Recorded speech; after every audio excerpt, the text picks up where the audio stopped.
What's raging, gamers? Welcome to Rage Quit Video Game Talk Show. How you doing, Henrik the Wreck? Chris, it's the 100th show with you. Isn't that insane? Amazing. 100 episodes, over 100 hours worth of raging it out on this beautiful video game talk show that we call Rage Quit. And oh my gosh, I mean, I can't speak for you, Henrik. I'll give you a second to kind of thank the listeners, but this show really wouldn't be possible without your support, gamers. So thank you, thank you, thank you. This has been such an amazing ride so far. And it's not like we're on a season finale. We're all keeping rolling, baby. So we're super stoked. And man, we got such a jam-packed show for everybody tuning on in. But you have little words you'd like to say for the listener tuning on in? What would you tell them, Henrik? Yes. Thank you for joining us in our journey through rage and through sadness, through any sorts of emotions here on Rage Quit. And of course, as always, we have many things planned. So stay tuned. Yeah, this is only the beginning because we always like to start off the show with the bang and show you guys a lot of viral content that is circulating all across the World Wide Web. So let's get ready and set the tone. So Kai Cenat and iShowSpeed just pulled out the most chaotic Super Mario Bros. Speed crawl. Not speed run, speed crawl in history. It took 35 hours, 892 deaths, and enough yelling to summon Bowser himself. I feel like we've all been there. We've always had that one frustrating game that always gets so pestering, but they finally beat all 9 worlds and celebrated like they just saved Princess Peach and their sanity. Bro, stop it! See? This is the shit I be talking about. This is the shit I'm talking about. This is why we're losing. You do it! You do it then, so you do it. So this is why we're losing. Okay, so you do it.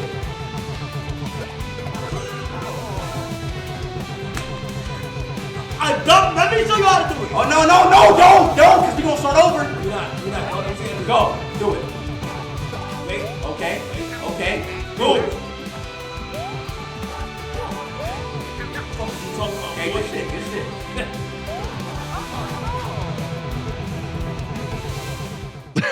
It just spirals, more and more. Yep.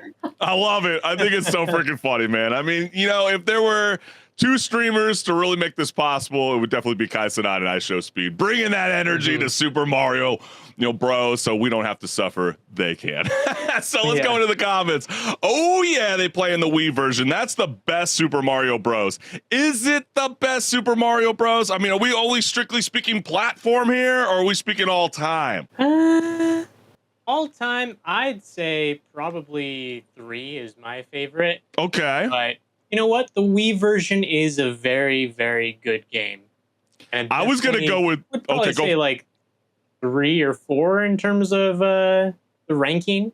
Okay. I was thinking Super Mario Sunshine. That was quite the golden era during the the GameCube. That was fantastic. But brothers from other mothers. Yes, we need to see more of these kind of collabs with these guys. They are always freaking hilarious when they get together playing video games. And the funniest part is that they can't even enter that pipe. I mean, could you imagine how long they just spent thinking there was something magical going on there, and then to figure out it's like, dude, we just needed the green shell to keep progressing along with the worlds. But there's a game that's been blowing up, and I know a lot of people have been tired of EA Sports FC trying to simulate our actual sweat glands. So Rematch kicks off realism out the window and locks you in a glass cage like a football Hunger Games and says, good luck, Henrik. You're the only one controlling one guy. Okay, you can't control the whole team, so you better figure out where you want to be on that playfield. And it's like a be a pro mode if only it was online only and forgot what grass really looked like. So let's go ahead and dive in if you haven't seen the madness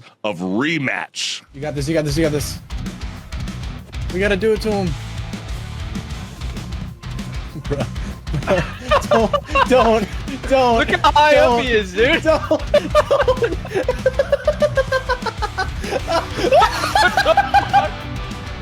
Hold up, wait. Yeah, at that point, just give up. Yeah, it's 5-1 like that. People with Rocket League where they just they take the ball. Yes. And they somehow manage to go from goal to goal, and it's like, I can't even touch you.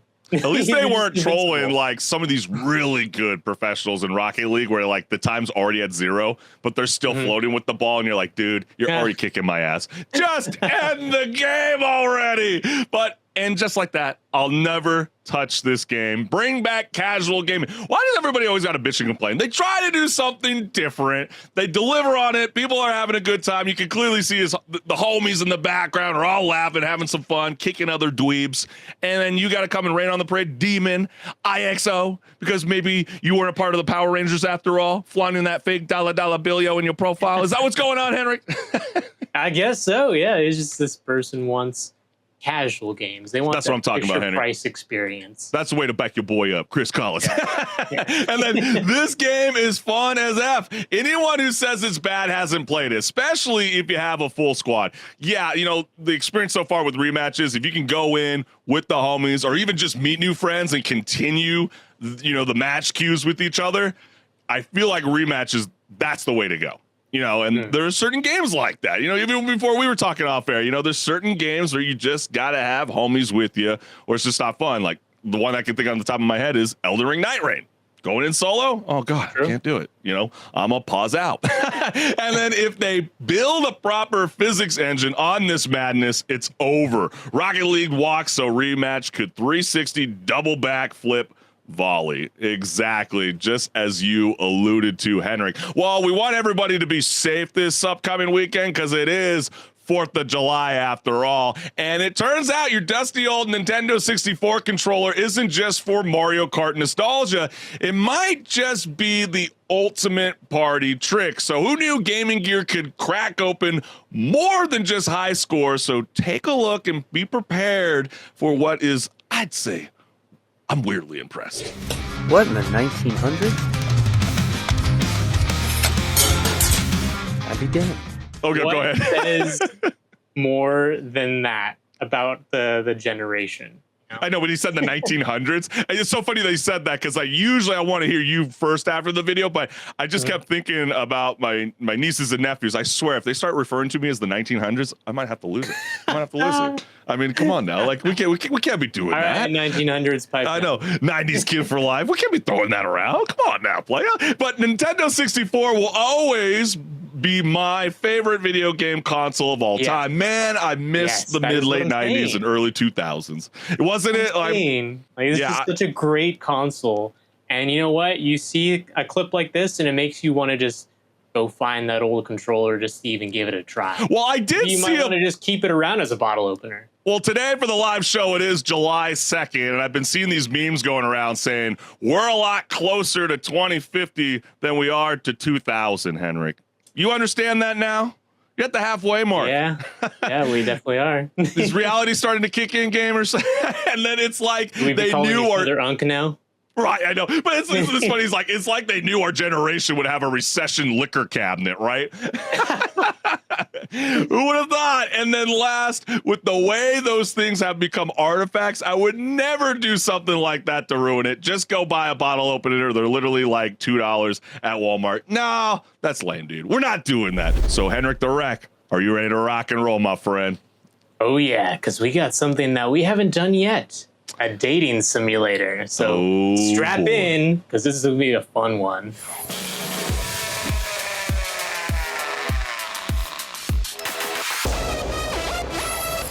Hey everyone, this is Pause or Repeat. Here we figure out whether a game is really worth your time and money. Today's game is Date Everything.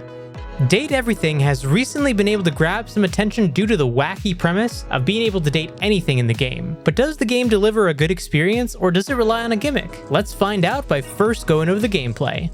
The gameplay of Date Everything is, as one could imagine, a dating simulator. There are a little over 100 dateable characters in the game, each representing a different household item. Ever felt like you wanted to date your bed? Well, in this game you can. Ever enjoyed your morning coffee so much you could kiss it? Now is your chance. Since it's a dating simulator, you're going to of course be talking to a lot of different characters, each of which you can develop your relationship with. Using the Dateviators, you turn household objects into people who can either become friends, lovers, or enemies. The choices are yours to make. As you develop your relationships with the different characters, you'll earn specs points, or different characteristics like sass and empathy, and you'll need certain amounts of spec points in order to unlock certain conversation options with different characters. But overall, what you do is your choice, whether you wreak havoc and become the Rizzler, or make enemies of your entire house. So how is the story in this bizarre premise?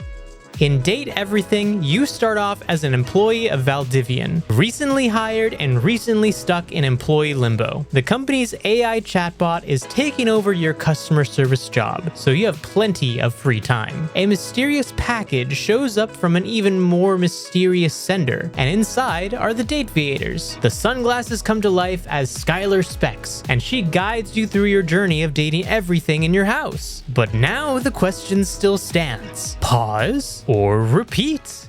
Are you a certified Rizzler, Chris? Certified freak? Oh, no. I definitely felt like that after I was starting to play Date Everything. I mean, this is a game that, I don't know where to begin. I mean, Date Everything is what happens when a dating sim eats a whole bottle of narcotics and dares you to find love with your toaster, right? I mean, romance is in the air and it's coming from your humidifier. I mean, Henrik, would you ever, okay, let's set up a scenario, right? Because Date Everything tends to do that with this game. If you got dumped by your toaster, would you still use it in the morning, or is it just too awkward?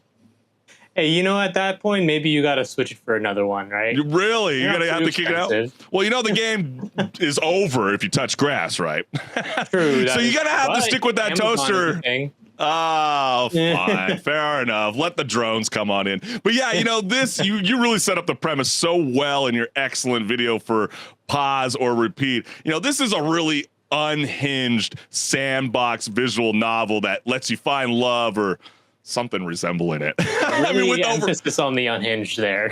Yeah, absolutely. I mean, there's over 100 fully voice acted household objects. And I mean, how long did it take you to realize that, no, the fridge doesn't want to be friends.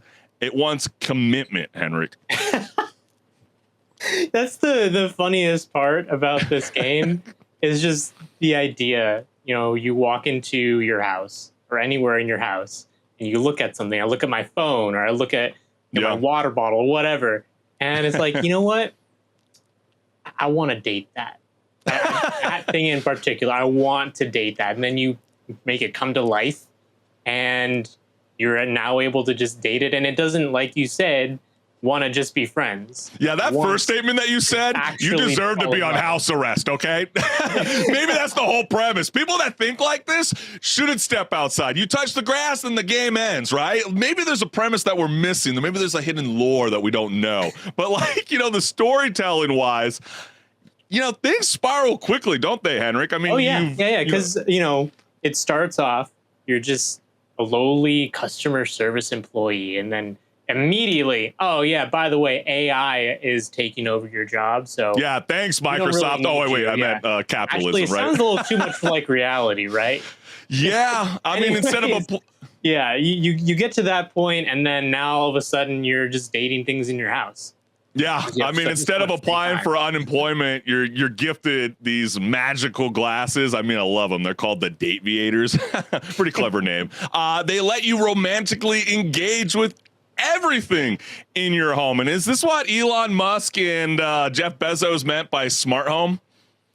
Well, you know what? It's funny you bring that up because Elon Musk, I think, has gone on record saying that he does want to make cat girls a thing. Oh, gosh. So, see, that's cringy. That could spiral into like, oh, actually, let's make some sunglasses that you look at your door and all of a sudden they literally just had a 60 Minutes episode where this guy was falling in love with ChatGPT. So I guess we're not so far-fetched after all, even though I felt this game feels so cringe. Every time you think about the premise, just the name of it, the gameplay. But after playing a game about me, you didn't like it, Chris?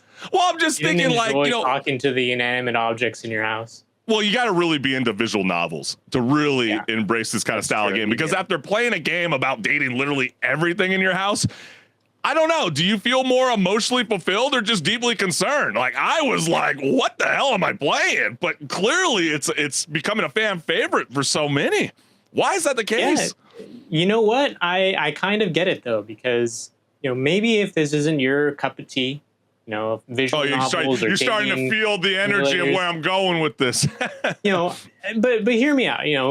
They do a pretty good job of fleshing out these characters that otherwise would not have a personality.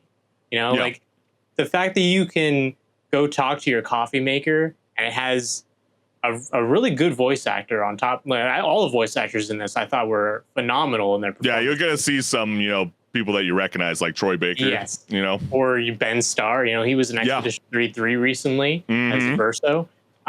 Tons of big names, and the fact that you can walk up to any of these characters and they're actually written in a way that is a little believable, aside from the fact that they're a personified inanimate object, obviously. Yeah. And then there's just the absurdity of it where, you have moments like I go up to talk to the dirty laundry character, Harper, and he's like, yeah, I'm your dirty laundry. But he says it in the voice that he has, which he's the voice of Nero from Devil May Cry. And it's so absurd and it's funny as a result of that. But I feel like not every gamer is going to recognize those kind of things, though. You know what I mean? And I feel like maybe that's a little bit of the Easter egg that creates a bit of a sense of love with some of the gamers that are, I guess, relating to date everything. But I don't know if this is like the future of dating. I mean, should we all be courting our thermostats? Because, you got to understand, they got to be a hottie, right? Okay. All jokes aside, Henrik, all right? I'm not dating no thermostat. Okay. Did every character design feel creative to you? Because I felt like that was the strongest part about the game, along with the visual novel. But then again, I have to kind of tease you a little bit because you've said in the past with Pause and Repeat that you're like, man, I don't really like to read these books in game and this and that. This whole freaking game is like that. But Chris, you're bringing that out of context. Wait. Are you calling me pirate software? Are you calling me pirate software? Hey, hey, don't go there. We'll get to that later. But in the context of a game where it's not focused on the reading, say Doom, I'm not going to stop in the middle of all the action to read something. That's just not my choice in the moment. I'd rather go punch some heads in. Okay. The whole context of the game is you go into it knowing you're going to be doing a lot of reading. Yeah. And I'm okay with it in that respect, because I know what I'm getting into. And I'm not being pulled out of the action just to read something. Yeah, fair enough. I mean, yeah, and another thing that I gotta, mention, I don't know. I don't feel like this is much of a spoiler in the game. I've already kind of been joking about it already, but because you can pretty much make it happen pretty early on in the game. So after all that build up and the big twist of touch grass, I mean, what's next for this franchise? Marry everything too now with yard work? I mean, what are we doing? I mean, I was just so surprised at what the hell is going on. I mean, after making us flirt with the coffee table for hours and understanding how there's, this replay value with over, 100 potential romances. I don't know, Henrik. I mean, for me, this is a pause, not because it's broken, but because my soul is. It's just not for me. But I'm curious, were you enjoying this ride? I mean, have you been suckered in just wanting to know more? I'm not really one for dating simulators just because it's not really the kind of genre I go for. But I did really enjoy the characters in this. I thought they were really creative with the names and the character designs, and the writing was very good on top of the voice acting. So I'm going to actually say opposite of you in this respect. It's going to be a repeat for me. Okay. Yeah, I'm pretty sure. How many more characters do you need to find? Because obviously I tapped out. I mean, are you getting close? It's really hard to get all of them in your first run. It's really hard. It's really, really hard. And sometimes, there's a reason to come back. Well, there are cues, with the rumors, sometimes they just give it away, where this character can be found, or others. It's you really got to, and I understand there's definitely is a good replay value. It's just not for me personally, gamers. But hey, you out there might find love in hidden places. Let us know if you're vibing with Date Everything. But man, we got so much more here left on Rage Quit Video Game Talk Show. Are you ready to rock and roll, Henrik the Wreck? Oh, yeah, because we got so much to talk about. So let's just dive into it, all right? Yep. Let's get it.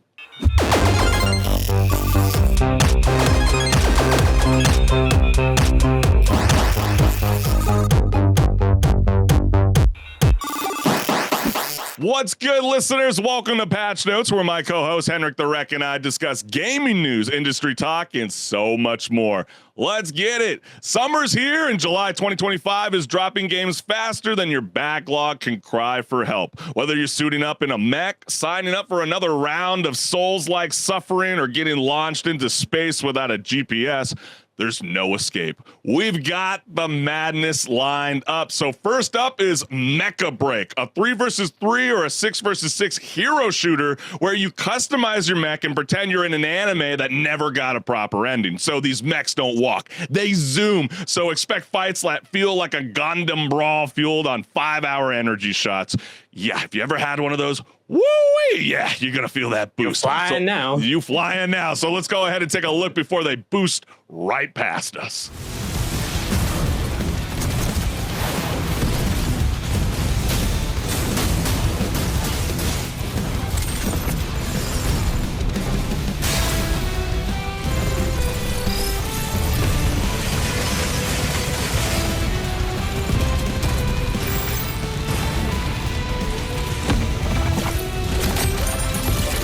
This looks chaotic in the best of ways, does it not?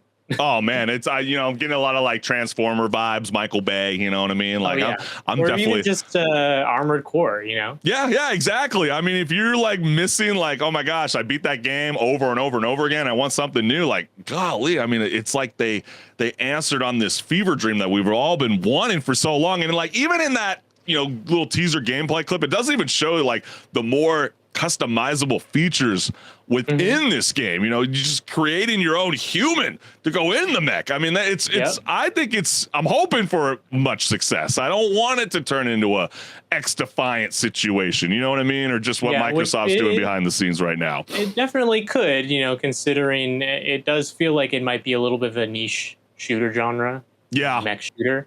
But I too am hoping the best for them because I want it to succeed. I want it to be a staple of the shooter genre. If you want mechs, this will be the one to go to. I want it to be that. And you know what the great news is, Henrik? Mecha Break is out now on PC, Xbox Series XS, and Android, which I gotta say, I think that's the first time we've ever said that. Android. You know what? I'm not trying to joke on Android. I'm being serious. Like this is really cool. Actually, might be. You're right. That's really, really cool. But next up is Wu Chang Fallen Feathers, a Souls-like action RPG where you play as Bei Wu Chang, a badass pirate battling monsters, warlords, and what might be the worst cold in Chinese history. It's late Ming Dynasty meets a full-blown nightmare fuel with just enough plague and blade swinging to ruin your weekend. I want to come across Bei, all right? So let's dive in before something hatches or becomes even worse than what you're about to see on screen.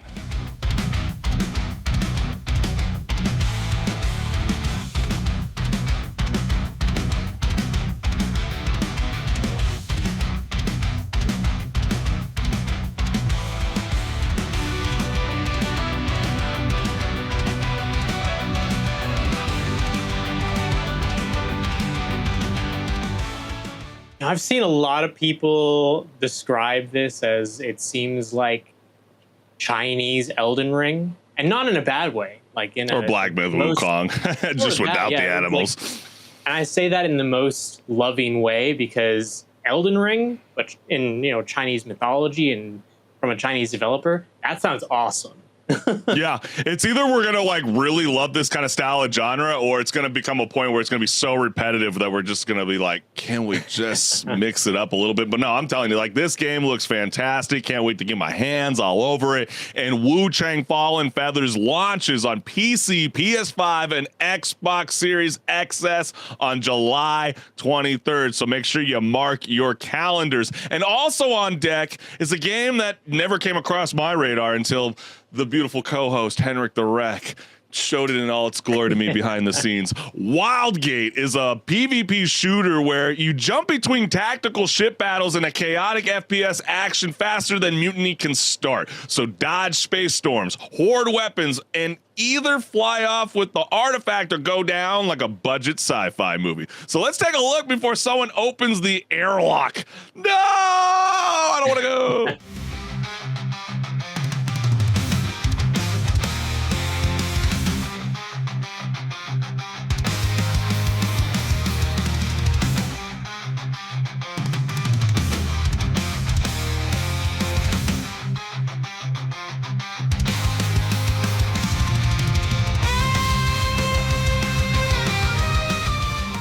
This is a game published by who? Well, some ex-Blizzard developers. That's what's interesting about it. And, yes, that doesn't mean it's going to be amazing just based on that. We'll have to see when the game comes out, but I'm hopeful.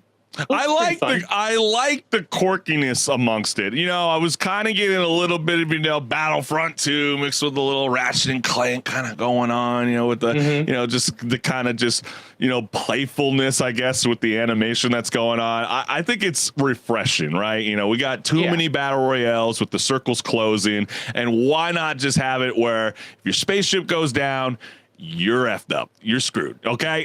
So you don't want to be floating in the void. You're going to want that spaceship and fly off into another destiny far, far away. Right. I think Wild Gates is going to be a massive success, and you're going to want to mark this on your calendar because it launches on PC, PS5, and Xbox Series XS on July 23rd. So yeah, your pocket's going to be hurting really badly. Wild Gates, Wu Chang, Fallen Feathers, woo-wee, July 2025, right? It is stacked up. But let's keep the show rolling. Set the tone, Henrik the Wreck. Oh, yes, because we got the tea, and a digital war is brewing. And no, it's not a battle royale.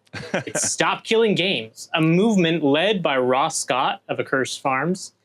And he's calling out for developers pulling the plug on live service games like they're milk with hidden expiration dates that we don't even get told. That was nasty. So Pirate Software, you guys might know him, he fired back, calling the movement vague and dangerous, which only kicked off a creator feud spicier than a Reddit thread at 3 a.m. Oh, yes, they did. Now it's preservation versus practicality, and the drama's loading fast. Player experience. The idea that suddenly you need to make every single live service game playable single player offline? No, dude. Correct. No.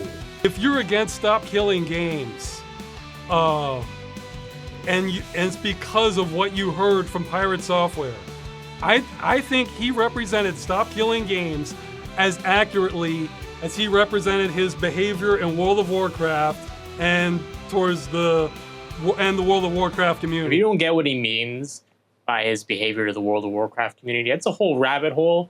But basically, this guy doesn't take accountability for his actions. So gamers around the world grab their popcorn and keyboards, ready to debate with, whether killing a live service game is a crime or just overdue karma. Yeah, let's dive right on in. Let's get it, Henrik. So we got the only. Oh, wait. Oh, yep. Wait, what? The only reason we can still play old games like Red Alert 2 because the developers didn't brick it and lock us out. Hey, this can't be there. Oh yeah, this is right. I was like, sorry, I thought this was for another topic for a second. Anyways, the only reason we can still play old games like Red Alert 2 is because the developers didn't brick it and lock us out. Everyone should support this. And then we got a follow-up comment that reads, it's a shame he didn't name it something better for the normies. Stop Killing Games means absolutely nothing to 90% of people. Right to ownership, true ownership of products, etc., would be something a politician can sell. No politician is going to stand in the EU or their own country and argue about, quote unquote, stop killing games like a goddamn nerd. And I say that as a goddamned nerd. All right. So, I mean, some people have a problem with, I have a problem with the name. Well, dude, okay. Sorry, I don't know what to tell you. But then you get funny memes like this, the right to play your games forever. Yes, we're looking at you. No, that's not necessarily the case, but we will break that all down in a second. But then we also get, I'm American, so I can't sign, but I'm commenting to boost. I'm British and I can't sign either. F you, Brexit. But there is also, the UK. They just passed 100,000, signatures, so now it can get introduced into the parliament. Mm-hmm. So that is actually a very exciting update when it comes to the Stop Killing Games initiative, which we have covered for the past 2 seasons, which is just remarkable that it's finally coming down to, very, very close to 1 million signatures. But then what am I supposed to do for you? Just stop killing games? How could you be a streamer if the games keep going away, right? And then can anyone tell me what's going on with the whole stop killing games thing? And then you get these like 1 hour videos and you're like, dude, Accursed Farm, like I can't follow you. You are absolutely correct, though. It is now my life mission to kill. Let's not say kill. That's a very, very naughty word to say for someone that you disagree with. But anyways, the last comment that we got here is arrogant and narcissistic Blizzard Nepo baby, massive drama queen that refuses to take any accountability, pre-watches video games to act smart on stream, alleged DMCA abuser, purposefully misinterprets Stop Killing Games and doubles down on it. Why do people like this guy? Well, you know, I know he's got a lot of great content in the past, but maybe, you know, you can be wrong on a lot of things. You know, that's just life. But Henrik, who's actually in the right here? Because a lot of people are debating this. The guy fighting to save our digital childhoods, or the developers trying to not get sued for keeping zombie servers alive? Well, you know, there's a lot of vitriol on both sides of this debate. And, you know, it's hard to not be aligned with Ross with also some nostalgia behind it. You know, when you look at the whole idea that they're trying to keep older games alive, that might be part of your childhood. Yeah. And let's look at this objectively. Is there any bad part of, you know, keeping the ability to play older games alive? Not really for the end consumer, so why not try at least make it possible?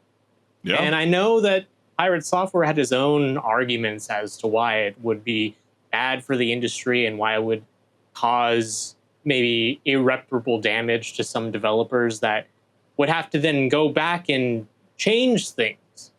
But at the end of the day, if it's good for the consumer, I think it's going to be good for the consumer, and that's going to be what they want. Whether or not that means that the developers have to go back and change things, we wouldn't know until we actually have a law. Because remember, this is just a petition for them to discuss. Just start a conversation, right? we don't really even know the details yet, guys.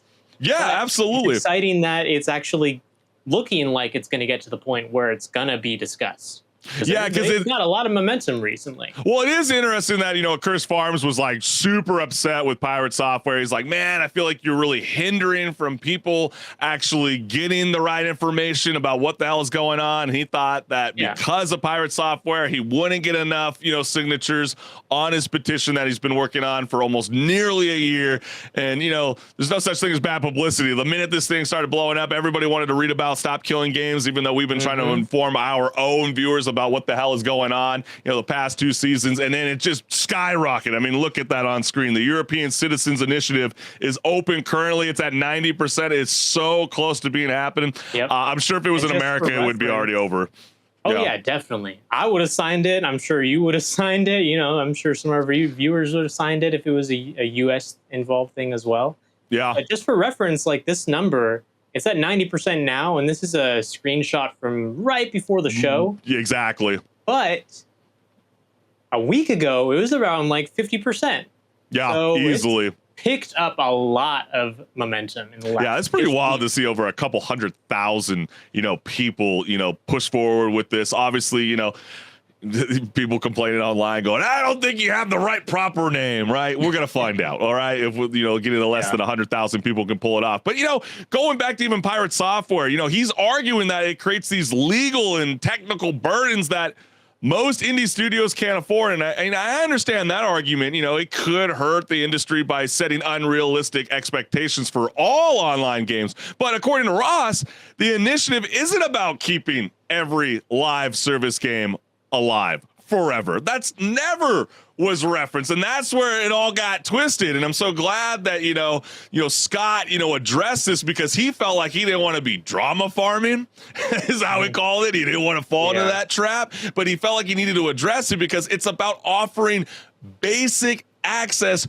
to purchase games, even post shutdown. You should be able to have that. And I feel like preserving games isn't just nostalgic, if some people like to throw that around. It's about protecting a digital legacy. And I think that's very, very important. And I think, hopefully, Europe can start the conversation and really keep it thriving.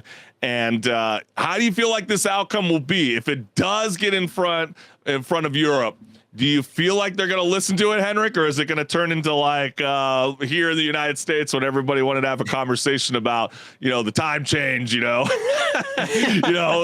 we stop it? And then they look at it in the House of Reps and they're like, yeah, we're not gonna have this conversation today, and then they just kind of go, we're done. You know, that is an interesting question because, yeah, the meme always is, right, that politicians don't really understand technology.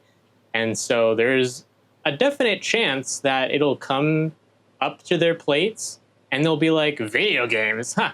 Nope, next. Yeah, oh my gosh. But then they want to have their voice on crypto and NFTs and Web3. But, oh my gosh. At the same time, you got to give the EU credit because they do bring up some pretty important things and get things passed. Like the one big thing probably everyone knows about is the whole Apple needing to switch from the Lightning connector to USB-C. Come on, guys. Everyone, all the other phones and a lot of other devices have already switched over to USB-C. Why are you guys the one brand that said, yeah, you know what? You got to keep using our connector that breaks very easily.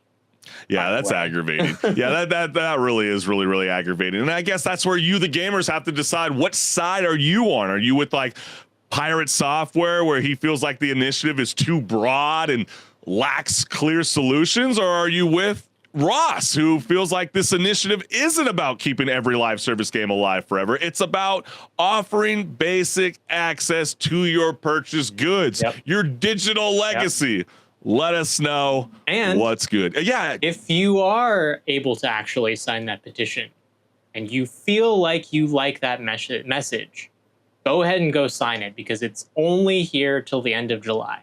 Yeah, and it's going to go by fast. So let's make it happen now. But let's go ahead and start to switch some gears because it's been just under a month since the Nintendo Switch 2 dropped, and while fans are loving the games and record-breaking exclusive sales, things just got a little less fun. So one unlucky user claims they were permanently banned until enough hell broke loose online for having the username Twink, though others suspect a family member may have plugged in some sketchy third-party hardware, and whether it was a name crime or a rogue MIG flash device, gamers aren't taking it well, even after the banned user, or now we're going through the process, as you can clearly see on the thing. Final edit. We're finally trying to figure out this accident. Well, even with this user, Nintendo's now working on an unban like it's a side quest. I mean, come on, let's pick it up, Nintendo. So let's go ahead and dive into the comments because I know people were very furious and wanted to jump all over this. So hardware bans are ridiculous and anti-consumer. Yes, we've been talking about this, the whole idea about bricking your console and how people could support this.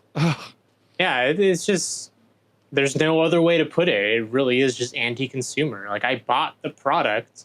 I should be able to use it even if you ban me. Ban me at least just from the online services. Don't lock me out of my console. Yeah, it's the same thing that, like, you see videos with people with the Nintendo Switch 2 and they're on vacation. They're trying to, connect to Wi-Fi and then they can. And then they try to go into their library to play some retro game and it's still saying, always online. I mean, why do they keep repeating the same mistakes of like Suicide Squad, Kill the Justice League? You know what I mean? Like, what are we doing? Like, and you know where that game is now. Yeah. And then imagine buying a console and losing access because of your username. Yeah, that's pretty crazy. I mean, especially like when we grew up on Call of Duty lobbies. I was just going to say, there's so many usernames out there. I still get you banned. Man, when I was growing up, we were called the Ass Clan. Ass Clan, all right? And now you can't even say Ass Clan no more. Call of Duty. We've gotten really soft as a gaming society, or these developers are just a bunch of wankers. And then you also get normal companies. Oops, that username is inappropriate. Please try again. Yeah, that's such an excellent point. You would think if that was really over a quote unquote name crime, why can't they just let you readdress the username? Like, give you a notice when you open up the console. It's like, hey, you must change your name before you do anything else. Well, especially considering that's simple, right? No, it's absolutely simple. You're totally correct, Henrik. And like also considering, like, I don't know how Xbox works again. I can't remember, but I know with Sony, if you do want to change your username and you do, like, you have to wait like quite a few months, 6 months, I believe. you know, and just to be able to change the name again. So like, if you totally screwed up, and I wonder if Nintendo's AI system or someone like, is this a human stopping this? Is this a computer system behind the scenes? You know what I mean? Like, oh my gosh, like this is something they got to address ASAP. And but hentai games being up front on the Nintendo Store are okay. Yeah. The quote unquote family friendly console. Ah, you nailed it, Henrik. Though, right? Like. Yeah, you ain't lying, dude. And even more reason not to buy this funky console. Yeah, I'm a part of that, you know, that crowd. I can't get down with this. And then last, Nintendo is one of the most anti-consumer companies out there.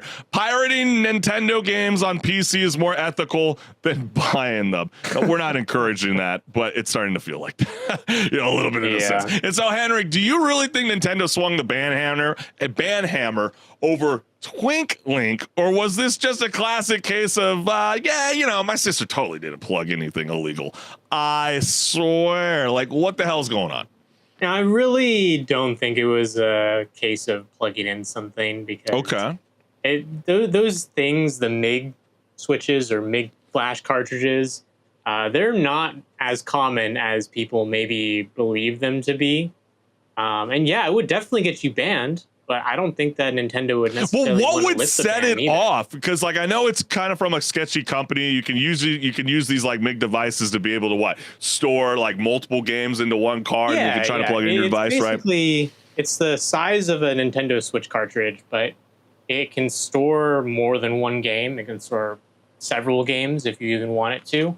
And you got to keep, ejecting it and putting it back in to switch between the games. But when it was developed for the Switch 1, towards the end of the Switch 1's life cycle, they said that it was completely undetectable. Well, it's detectable. So they probably bought one. Obviously, so they probably bought one, broke it apart, and Nintendo was like, "We're gonna crack the code, all right?" Yeah, the Da Vinci code. The thing. They definitely wanted to do that. They definitely wanted to ban that because, it sounds convenient to have all your games on one cartridge, right? Well, especially when they want you to be a part of it. Sorry. Yeah, I mean, if they want to get into the Netflix model, they don't want none of this going on. And as with like the Switch 1, Nintendo manages all Switch 2 online services, so it can ban users from accessing them over illegal activity or other violations of the company's terms of service. And so, some people have been joking about, whether it was actually about the silly name. I'm gonna tell you right now, Henrik, I had no idea what the hell Twink meant. Okay, and so when I had to look it up, I was like, "What the hell is a Twink?" Well, a Twink means you didn't look that up on Google Images. Well, I didn't. No. But, don't do that, guys. Okay, you're telling me something I had no idea. Don't type in blue waffles either, okay? Moving along. But Twink means a gay or bisexual young man with a slim build and youthful appearance. So when I started hearing that, I'm thinking, okay, combining a reference to an LGBTQ plus slang with the name of an iconic legend, a Zelda hero. It only makes me think, like, is this like a way to protect Link's identity? I mean, have they not seen these fan castings of Hunter Schafer playing Zelda, who is a trans actor? I mean, what's going on? That was where my first initial reaction is, or were you thinking something else? Well, I think it's a well-known fact in the Legend of Zelda community that people call Link a twink pretty commonly. Yeah. Because he has a pretty slim build. He's not he like never a gets robust, old, big dude or anything like that. Yeah. He always looks young. Yeah. He pretty much always looks young. I don't think there's really ever a game he doesn't look like either. But is Twink supposed to be derogatory? I hope I'm not saying something derogatory online. You know what I mean? I think a lot of the times they're not really trying to make it out as a derogatory term towards Link. It's just a comment on what he looks like. That's about it. Yeah, but that's what makes it so weird for, Nintendo's attitude, amongst this. You know what I mean? Like, for something that seems so silly and so harmless, like, I mean, I'm telling you, I've seen some way cringier things that still get bypassed today. You know what I mean? Online. Yeah. And like, what's next? Link last night, so yeah, I'm sure. Say it. Because I definitely cannot say that. Right, but it's like I'm playing on a Nintendo Wii, and I'm like, Nintendo Wii Wii or Link Wii Wii, and they're like, no, hey, listen, hey, buddy, we don't want you, crossing into those waters. But it's definitely very weird attitude, and hopefully, this user that expressed this to the many others who bought a Switch 2 device console, don't make the same mistake. Don't be silly. Again, as Henrik referenced, your name choice with all your hentai games in your gaming library, because you definitely need that on a portable device, right? Well, besides that, just know this is a very family-friendly console. That they understand that you are a family of 4 and you can afford a $90 game. Oh, Nintendo. But let's keep things rolling because we got another fiery good thread kicking off. Yeah, let's get it. Reddit is always firing that machine gun, and this time they're firing up the time machine to ask the question, what's the hardest game you ever, quote unquote, bounced off of? Because, it happens every now and then. You get hyped up for a game, you go launch it, you play maybe a few minutes, and you're like, yeah, actually, I don't think this is for me. Yeah. So gamers, of course, showed up with tales of digital heartbreak, controller casualties when they threw it at the wall out of anger, and the moment they knew, they were never coming back. Let's take a look at those comments. Yeah, let's go ahead and dive on in. The first one that we got here is, tried EVE Online once. While it's pretty clearly a game that's a niche audience, it's probably one of the games I have dropped the quickest and hardest. With a follow-up comment that reads, I must have put a couple 100 hours into this and barely scratched the surface. Pretty much every damn thing you can do in that game is designed to be a massive time sink. It's a shame because I really enjoyed some aspects of it, but getting anywhere is practically a full-time job. Henrik, you seem very adamant about a lot of this, these statements from both of these users. I remember around the time frame of like 2005 or 2006, I was playing a lot of World of Warcraft, and I was like, what other games out there are like this, where it's like a massively multiplayer online game? EVE Online shows up. I'm like, oh, that sounds interesting, space MMO. And then I read a little bit into it, and I'm like, oh, this is a game where to do anything, you have to spend several hours. And then you might even die and lose everything and then have to do that all over again. Yeah, it's like Elder Scrolls Online. Yeah, exactly. Yeah, exactly. Or like for people that jumped in late to like Destiny 2, you hear those complaints all the time. They're like, oh gosh, this time sink is just so freaking brutal. Yeah. Even just having to go back and do older content just to be relevant with people. Yeah, and then you also get comments like this. Basically 95% of survival games, I like giving them a chance because I ended up really loving Valheim, but very rarely do I ever actually find enjoyment with them. Yeah, I'm not necessarily a crazy survival kind of game, in a sense. The whole like crafting system, it could be really a make or break for the game, because if it's not enjoyable, then I'm starting to zone out, and I'm starting to look for other things to do, maybe in the game, maybe outside of the game. Right. It's like we've joked about in the past. It's like, who the hell is cooked in Skyrim? Like, nobody. Yeah. And then don't starve. This is the learning curve was really frustrating. I couldn't make any progress. I've never played this game, so I can't speak on it. Looks fantastic. Actually, did happen with the boys. We tried playing Don't Starve together, and I think we played like 3 rounds of it, and we're like, we're not getting anywhere, and it's just not really. We're not having fun. So you feel this comment? Oh, that's unfortunate. And then you also get not a specific game, but a genre in general. I've tried to get into fighting games multiple times: Guilty Gear Strive, Street Fighter 6, Tekken 8. I actually really like the feeling of controlling FGC characters, but I just, for the life of me, cannot overcome the stress and anxiety when fighting real players. Maybe that's your problem. Don't start on story mode. You jump right into the online gameplay. Yeah, jump into the frying pan immediately. You got to get cooked. a few times, and then you stay humble. Then you start playing the story mode, and you're like, "Wow, I've actually learned some skills. I don't actually have a skill issue no more." And then downloaded Call of Duty Mobile, started it, saw a menu screen so full of shit that it looked more cluttered than a bowl of Lucky Charms. Instantly uninstalled it, which is kind of remarkable.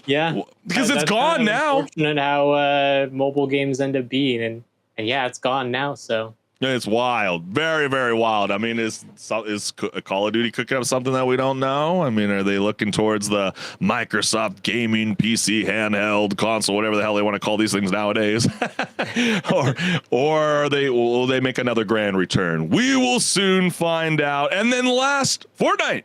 Walk around for 10 minutes. I see not one other person the whole time. Then I get my dome clapped out of nowhere by a guy who built the Sears Tower in like 5 seconds.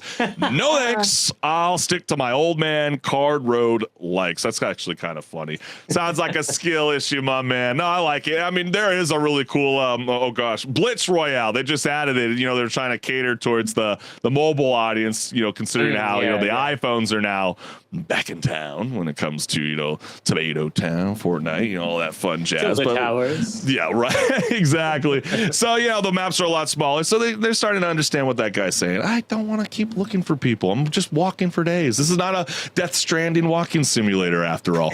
But Henrik, which game hit you with such a brutal learning curve and you rage quit and pretended it never existed?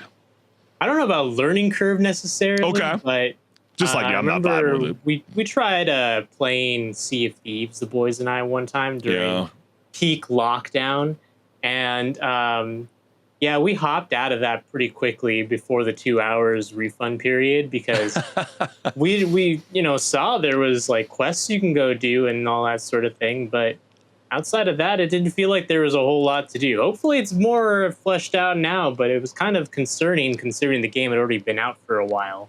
Yeah, it's like one of those kind of things. It's like, do I come back? I know a buddy of mine that's always bugging me about trying to get Sea of Thieves. And I'm like, I get that it finally showed up on the PS5. Do I get it? Or do you just have a busted PC that you can't play the games that I want to play with you? What is it? I don't know. But I'll tell you a game that I bounced off of so fast. That is Phasmophobia, okay? I bounced off this thing so faster than a ghost sighting in a Scooby-Doo episode, and not because it's scary, Henrik. I legit just don't get the hype at all. I mean, this game is so freaking lame. I mean, I jumped in with like 2 of the homies who were equally clueless, and things like, hey, bro, like, did you see the lights flicker? Don't go in the basement yet, Henrik, okay? Like, what's the light? What's the ghost? I'm not seeing shit. And then meanwhile, I'm like over here fumbling crucifixes like I'm dropping hot potatoes, and every button press on the PS5 feels like it was designed by the ghost itself. But clearly I'm the dumbass because apparently 600,000 people on Steam love this game. I mean, I had to go back and check it. It had 5 out of 5 stars. Like, should I give it another go? I don't know. I mean, I really don't get the hype. I see these content creators. They love talking about this game. And I'm like, oh my gosh, go listen to another murder podcast. Lame, dude. What is this? That definitely is one of those games where it's best with the right group of people. And it's even better if you're a streamer. See, that's what I'm, because I know my buddy like always plays this game, and when I jumped on with the quote unquote professional ghost hunter, was he just so scared he couldn't communicate with me? Like I was like, when I jumped in, I'm like, what the hell are we looking at? You know what I mean? I'm like, I literally see no ghosts. Right. And then I die first. I die first, Henrik, and then I gotta watch in the queue for like 25 minutes, and then it's like, hey, I gotta go. What? I never went back to that game. I was so pissed. Oh, I was so salty, dude. And then I got another buddy that lied to me, though, Henrik. I got to say this real quick. And then he lied to me and said, dude, I've never played this game before. It's just the homie said to buy it. I'm like, so you guys all finessed me to buy this game that you all claim that was so badass, and then we play it, and then we all suck ass together. Oh man. Oh god. But hey, go ahead, Henrik. I was gonna give you a task for you and your friends to try out the Outlast trials. And really question whether or not you guys are okay with horror games. Oh, no. Yeah, that one's actually a good one. That one I actually would definitely love. Maybe you and I should do that one time on stream. That would be freaking hilarious. But hey, what is that game that you could think of right on the top of your dome that you're like, oh, hell no. Oh, no.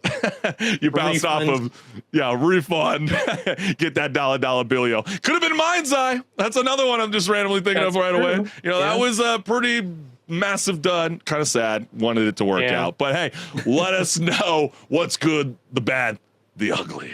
But hey, we want to thank all the gamers for always tuning in live every Wednesday night at 6 p.m. Pacific Standard Time, because without your support, this show would not be possible. And I can't believe we've done over 100 episodes of Rage Quit. And if you're not subscribed to the YouTube channels, what the hell are you guys doing? Go ahead and scan my QR code, like, share, subscribe, hit the notification bell so you never miss a live show. And you see that QR code, you should know the drill by now. Go ahead and bask in its glory, and then when you're done, scan it, go to my YouTube channel, leave some comments so I can reply to you guys. Let me know what I'm doing right, what I'm doing wrong. Flame me if you want, and I welcome it all. Yeah, we really do. We always love, gamers are passionate. We're finding that out every week, reading your comments online. And so we can't thank all you gamers. So thank you. And be safe on your 4th of July weekend. There are too many knuckleheads every year. Don't be that person. Call an Uber. Don't drink and drive. Don't be that person. We'll see you soon, fam. Peace. See ya.